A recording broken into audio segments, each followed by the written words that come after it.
So welcome back sa inyo na mga katropa rito sa ating YouTube channel, Earl's Game Yard. So for today's video po, as you can see naman, itong panlaban sana natin ng September is pinaris na muna natin dito sa Gilmore sweater natin mga katropa, na inahin mga katropa.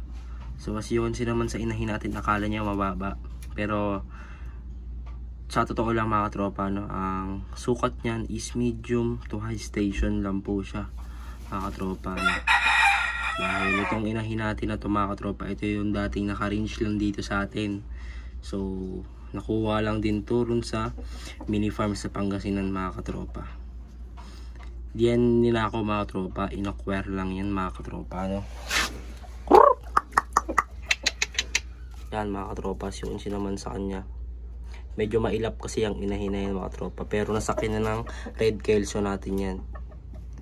Yan, ito yung ating red kelso mga katropa. Yan, ito yung ating sweater Gilmore sweater mga katropa. Itong red kelso natin mga katropa, yan, di na siya nagsusungit. Yan, kasi nga mga katropa, nalabas niya na yung init ng kanyang katawan sa inahin mga katropa, So yan, maganda yan mga tropa dahil parehong puti ang paa. Yan, ito yung ating Gilmore sweater at ito yung ating red kelso. Pinagpares na muna natin mga tropa, pinag-combine muna natin, sana ayos ang kanilang kakalabasan mga katropa. Yan, so 3-way cross na to mga katropa. Yan, 3-way crosses na natin sila. Yung nguso ng inahin, tingnan nyo mga tropa, itim. Medyo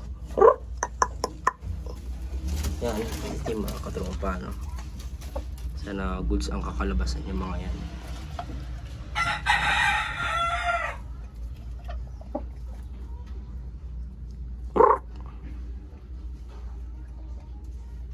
May puti sa buntot to mga katropa, kita ko. Yan, mga katropa, may puti sa buntot. Yun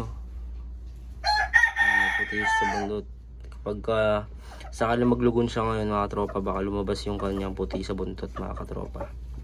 Goods na goods lang yung dalawa ngayon mga tropa, pinag-combine na natin para yung mapakinabangan natin siya kahit naglulugon, para if ever na maglugon mga katropa, magagamit pa natin yun sa September, sa sa sinabi ko sa inyo last vlog natin na ilalaban natin siya.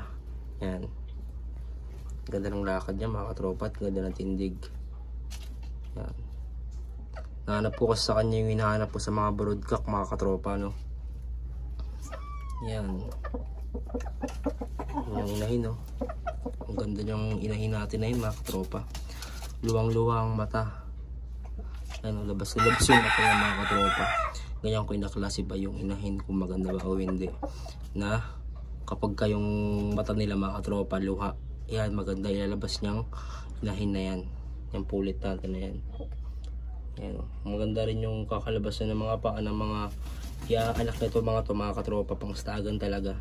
Kasi nga kitang kita nyo naman, pareha sila puti ang paa. Yan, di talaga ako mga katropa, nagpapares ng parehas malalaki. Kasi nga mga katropa, last breeding natin, di pa tayo nagbablog ng manok nun. Nagpares ako ng dalawang malalaki at malalaking manok mga katropa, mahaba. Puti yun tapos puti rin yung inahin malaki. Paglabas mga katropa, nung nilaban natin yung isang tawag na ito, isang anak nila, anak ng puti na yun mga katropa, natalo. Pagbagsak, pag isang mga tropa na balian agad ng ng tawag nito, ng binti.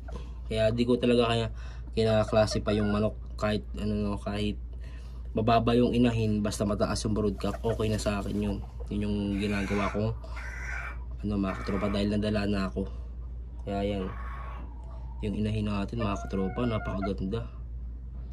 Yan, sweater Gilmore po yan mga katropa, At ito naman yung ating red kelso. Siguro may rin to mga katropa, hindi lang to basta red kelso, siguro may pagkalahi rin to ng sweater. Yan, Yan. Kasi nga pansin ko sa kanya may banderahan siya mga katropa. Siguro yung sweater sa kanya is 50-50. Red curls at saka sweater. Yan. Kung sakali may sweater man yan mga tropa, malalaman naman natin yan sa ilalabas nila. Yan o. Yung kung may sweater yan mga tropa, goods yan dahil yung sweater nila. Bali magiging three-way crosses na nga to mga to. Yan. Ayan mga katropa, ang ganda ng lakad niya. Yung inahin natin mga katropa. So yung list nila, papalitan natin yan. Yan. So yun na mga katropa, good luck. Good luck sa ating breeding at sa mga lahat ng mga nag-breeding mga katropa. No? So subscribe to my YouTube channel.